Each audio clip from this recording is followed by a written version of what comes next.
So when we're talking about firewood and you're going to be using it for home heating, you want to make sure that the wood that you're using is seasoned and very dry before you're using it. It's a safety hazard if you're using green wood because it creates lots of creosote. Creosote is a brittle buildup that can build up into chimney areas and catch fire and cause a chimney fire, which could ultimately result in a house fire. So you want to make sure you have very, very dry wood. The wood we have here is seasoned alder. It's been cut for a number of years, probably at least 3 seasons, and it's ready to go right now. Although it's not split, so it needs to be split before it would be used, and it probably has some drying that can still be accomplished when it's set aside.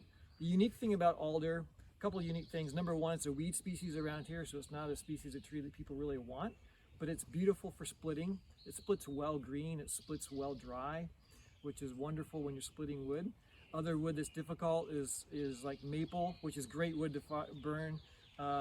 Fir and hemlock, it can be really difficult to split. And it burns. Cedar burns too. Cedar burns and leaves lots of ash and doesn't burn as long. Alder is really nice because it does have a good burn time and a good amount of BTUs, British thermal units, the energy that's packed into it. The unique thing about alder is, as a weed species, it has nitrogen fixing nodules on its roots. So it actually works to enhance the soil that it's growing in. So when it's then cut down, it makes it more fertile for the trees that come behind it, and maybe your garden if you have one coming. But the other unique thing is that it can burn green.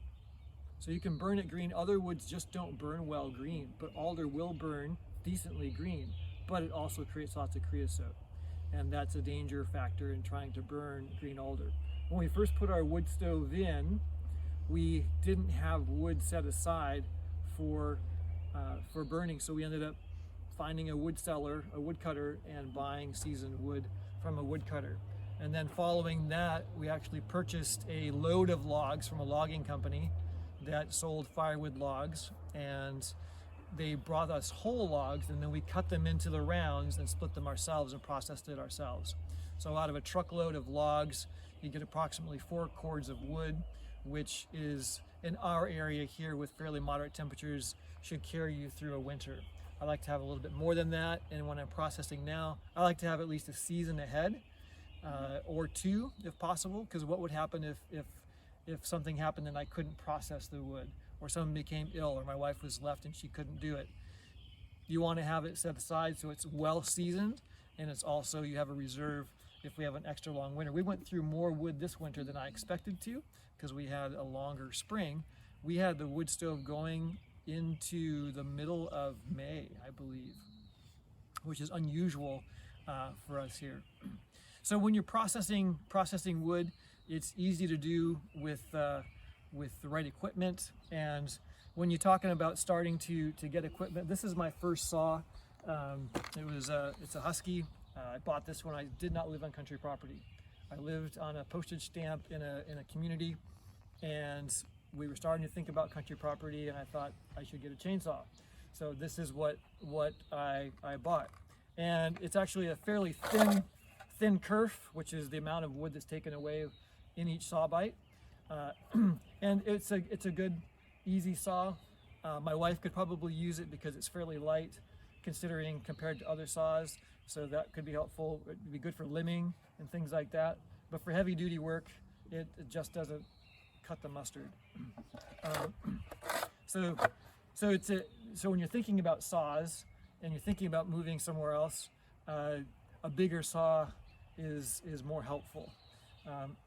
The next saw that I ended up getting, and I got it used, it's just a larger Husky. This is the 435, and it worked well for years, but it became smaller and less effective than I was hoping for, and I ended up trading up. I didn't actually trade up. I got another saw here, and this has made a huge difference. Just getting the still. It's a heavier saw, so that the weight helps it go through. One thing that you're looking is nice to have, this saw does not have. So notice the teeth in here. So this allows you to get right up next to the log and apply some pressure, some downward pressure with it, and just help the saw through the wood. And these lighter saws do not have that, that extra feature. So this one does have that, and that's very, very helpful. One thing that you want to be sure to maintain is the sharpness of your blade, because it makes it fun. When your blade is dull, it not only is a lot more work, but it uses a lot more fuel, and it takes a lot longer. So fuel is kind of a precious premium item, as well as your strength. But I was reminded of this a while back because I got this. I was very, very impressed with it. It was just doing what it needed to do, and like, man, this saw is just getting difficult to use. It's like, what is going on here? And one thing that you use to help maintain your saws is you gotta make sure you keep your blade out of the dirt. And I'm gonna just put a round down here.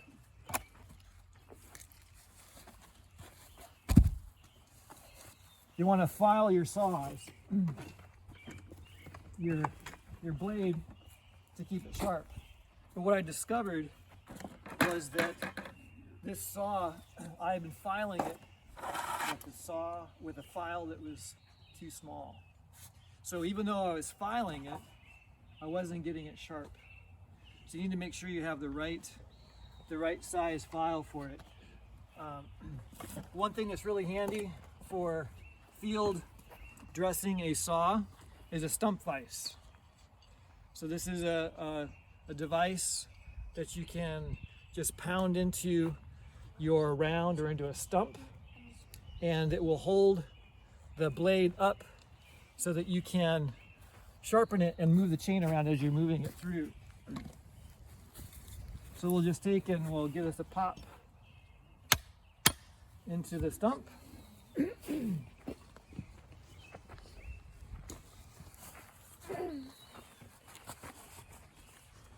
You just bring your saw up.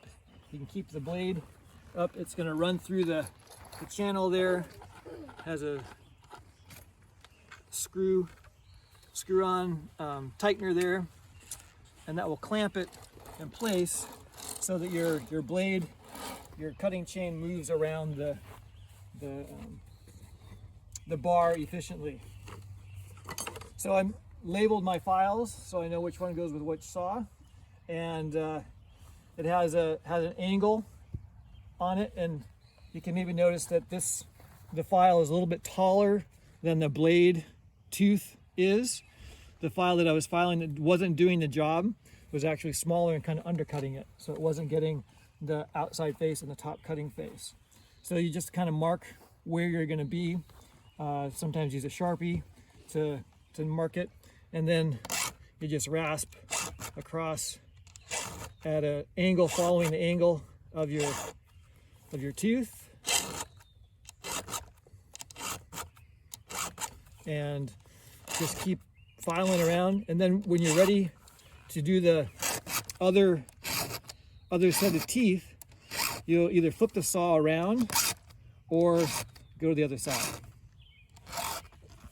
Make sure your vise is tight enough. And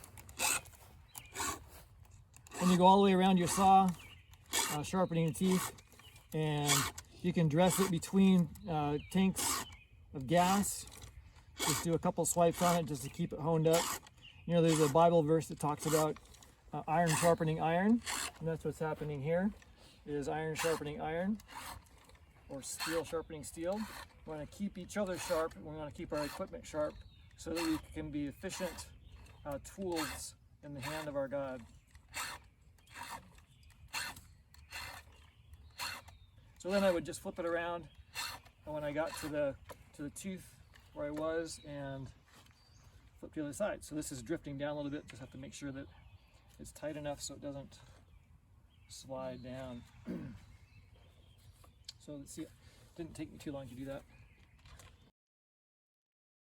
To be aware of new videos like this one, Be sure to subscribe to the Preparing for the Time of Trouble channel.